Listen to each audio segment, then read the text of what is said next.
Jeg sagde i min forrige video, at jeg vil lave en unboxing af min iPod Touch, altså den allernyeste, jeg tror den er 4G, og en iPad 2.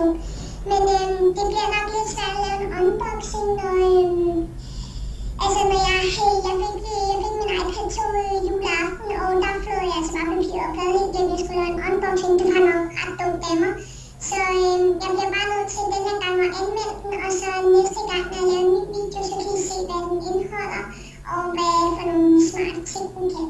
Og det skal lige siges, at jeg har ikke fået en ny iPod Touch 4G, fordi jeg fik den før min iPhone. Det var også lidt dumt, hvis jeg havde købt en iPhone, og så bagefter en iPod Touch. Men jeg har i dag min ven med fra YouTube, Daniel. Hejsa, og jeg er ikke anonym. Og han er ikke anonym. Det var nu det hele. Nu kommer anmeldelsen af en iPad 2, og så den kommer her. Ja, det var skidt. Jeg synes, det er lidt svært, når jeg ikke kan filme det, så viser jeg, hvordan det er, hvad for nogle ting, man kan gøre med en iPad 2. Så derfor kommer jeg altså bare en anmeldelse, og jeg kan ikke garantere for, at den bliver lang. Men når jeg får mit kamera til at virke og bla, så laver jeg en iPad, en slags unboxing. Man kan ikke kalde det en unboxing, faktisk.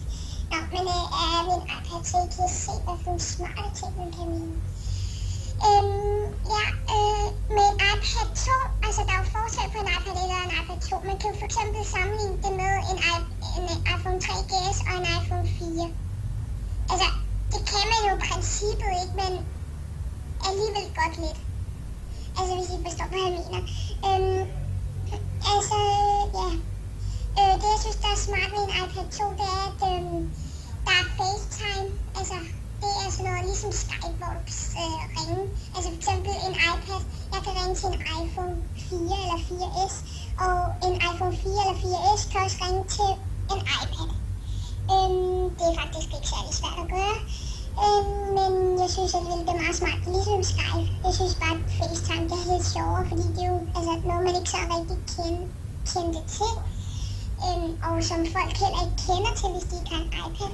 Men og så der er også rigtig godt græt og spare, og så er den også bare virkelig tynd. Og så kan man også nogle helt fantastiske ting med den. Altså, du kan nogle helt, man skal næsten gætte sig frem til, fordi jeg tror stadig, der er nogle ting, som jeg har haft iPhone i rigtig lang tid, og jeg har haft min iPad siden jul, ikke også? Og så har jeg også haft en iPod Touch, men der er helt vildt mange ting, man kan. Og jeg tror ikke, jeg har lært dem alle sammen endnu. Og når man får sådan et Apple-produkt, så står der heller ikke i manualen, hvad for nogle ting man kan. For eksempel tage billeder af sin skærm og alt det der. Men Daniel, har du noget at supplere mig? Nej, ikke sådan rigtigt. Så. Men du fortsætter bare. Jeg ved godt, det lyder lidt mærkeligt af en anmeldelse, men I kan for eksempel lige se en video her, hvordan den nogenlunde fungerer.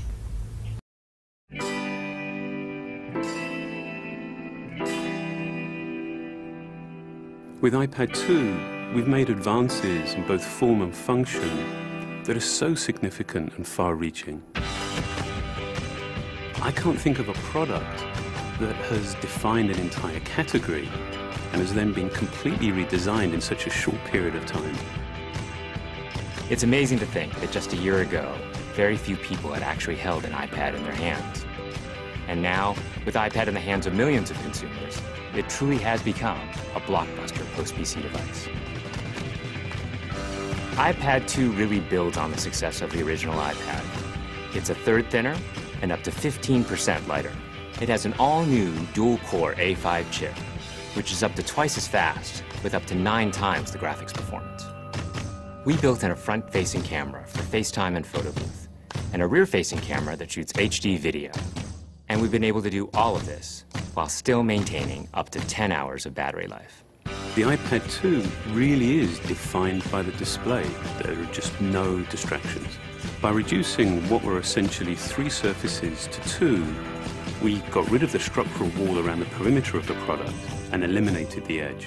It's not only more comfortable to hold, but with the breakthroughs we've made with unibody engineering, it's rigid, sturdy, and even more precise.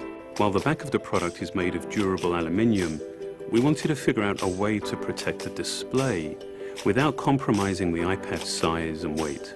So rather than developing a separate case, we created a cover at the same time that we were actually designing the iPad. The two are made to work together.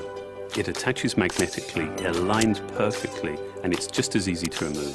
When the iPad detects you've opened the cover, it immediately wakes from sleep. And when you close the cover, it puts it back to sleep. You can also fold the cover to create a stand for typing or watching a video. And the microfiber internal lining was even designed to help keep the display clean.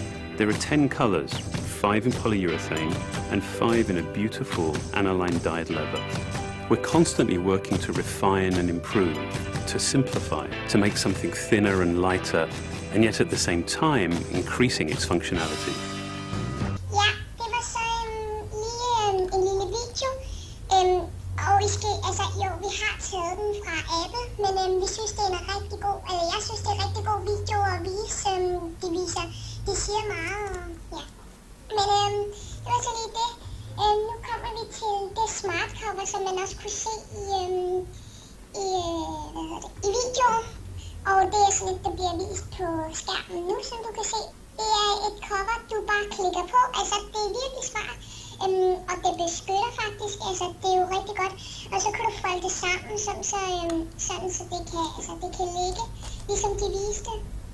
Så du kan sætte det op og lægge det ned. Og man kan få det i 10 forskellige farver, og så kan du få det i ægte led, og så koster det måske bare, jeg tror det er 400 eller 500. Normalt koster det et cover 300 kroner.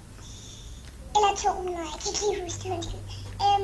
Men jeg synes, det er virkelig smart. Lad os lige vise en til video, hvor vi viser, hvad egentlig et smart cover